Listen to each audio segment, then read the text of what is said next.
السلام علیکم ناظرین، اس نشست میں ہم کچھ تراکیب ہیں، کچھ مرکبات ہیں، ان کے تلفظ پہ بحث کرتے ہیں کہ ان کو کیسے پڑھا جائے گا اور ان کا تلفظ آسان طریقے سے اور درست طریقے سے کیسے ادا ہوگا۔ پہلا لفظ ہے جد و جہد۔ اب یہ جو مرکب ہے یہ دو الفاظ پہ مشتمل ہے اور دونوں الفاظ عربی کے ہیں۔ پہلا لفظ ہے جد، جو عربی زبان کا لفظ ہے جس کا مطلب ہے کوشش، اور دوسرا لفظ جوہد۔ اب اس کو جوہد بھی پڑھتے ہیں اور جہاد بھی پڑھتے ہیں، اور دونوں ہم معنی ہیں، دونوں مترادف الفاظ ہیں۔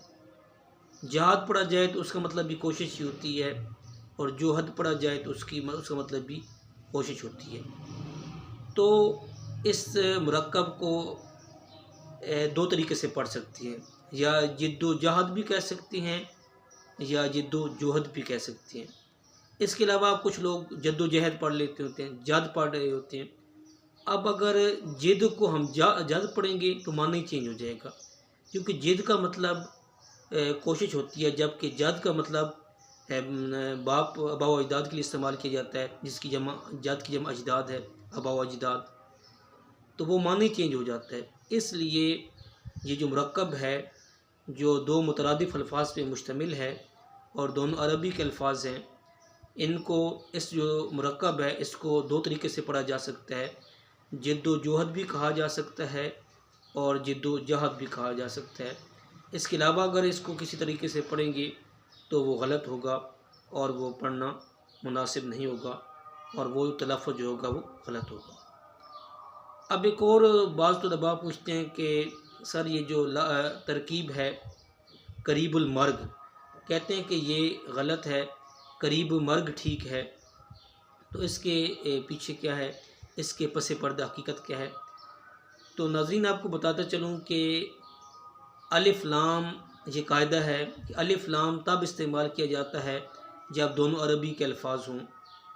جیسے نور الدین، اب نور بھی عربی کا لفظ ہے اور دین بھی عربی کا لفظ ہے، تو نور الدین یعنی دین کا جو نور ہے، یہ ترکیب درست ہوگی۔ اسی طرح علم الدین، علم بھی عربی زبان کا لفظ ہے اور دین بھی عربی زبان کا لفظ ہے، تو علم الدین یہ بھی ترکیب درست ہوگی۔ اب اگر دیکھا جائے تو قریب المرگ، قریب تو عربی زبان کا لفظ ہے، لیکن جو مرگ ہے یہ فارسی زبان کا لفظ ہے جس کا مطلب ہوتا ہے موت، تو اس لیے یہ جو ترکیب ہوگی قریب المرگ نہیں کہا جائے گا بلکہ قریب مرگ کہا جائے گا، یعنی ایسا شخص جو کہ فوت ہونے کے قریب ہو، جس کی وصال کا وقت آ چکا ہو، جو یعنی اس دنیا سے رخصت ہوا چاہتا ہو۔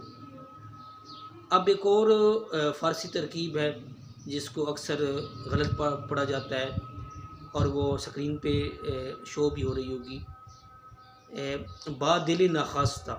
اب اس کو بادل ناخواستہ کچھ پڑھ جاتے ہیں، تو یہ تین الگ طریقوں سے، یعنی پارٹیشن میں اس کو پڑھا جائے گا۔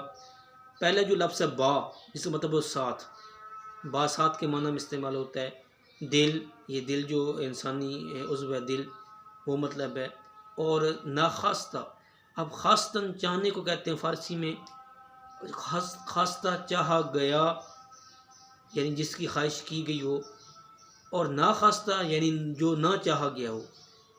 اب اس ترکیب کو اگر آپ پڑھیں تو با دل ناخواستہ یعنی نہ چاہتے ہوئے دل کے ساتھ، یعنی کوئی کام تو کرنا لیکن اس میں آپ کی مرضی شامل نہ ہو، تو آپ کہتے ہیں کہ یار میں نے یہ کام با دل ناخواستہ کیا ہے، با دل ناخواستہ مجھے یہ کام کرنا پڑ گیا ہے۔